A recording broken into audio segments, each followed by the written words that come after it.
भद्रावती तालुक्यातील चंदनखेडा येथे मिळालेल्या गोपनीय माहितीच्या आधारे एका घरात धाड टाकून विक्रीच्या उद्देशाने साठवून ठेवलेल्या बियर पकडल्या गेल्या आहेत। सदर कारवाई स्थानिक गुन्हे शाखेतर्फे दिनांक 18 रोज सोमवारला दुपारी 12 वाजताच्या सुमारास करण्यात आली।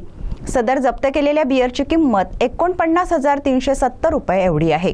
चंदनखेडा येथे कबीर मुस्तफा पठाण वय 40 वर्षे याच्या घरात अवैध बियरचा साठा असल्याची गोपनीय माहिती मिळाल्यानंतर स्थानिक गुन्हे शाखेच्या पथकाने घरात धाड मारून पाहणी केली असता समोरच्या खोलीतील एका फ्रीजमध्ये हायवर्ड बियरच्या 96 बाटल्या, ट्यूबर्ग बियरच्या 90 बाटल्या व काजबर्ग बियरच्या 90 बाटल्या आढळून आल्या। स्थानिक गुन्हे शाखा वरोरा उपविभागीय पथकातर्फे सदर आरोपीवर भद्रावती पोलीस ठाण्यात 414/2025 कलम अ महाराष्ट्र दारूबंदी कायदा अन्वये गुन्हा दाखल करण्यात आला आहे।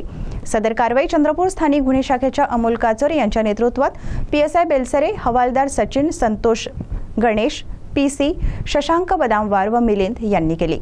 भद्रावतीवरून CTV प्रतिनिधी जावेद शेख यांची रिपोर्ट।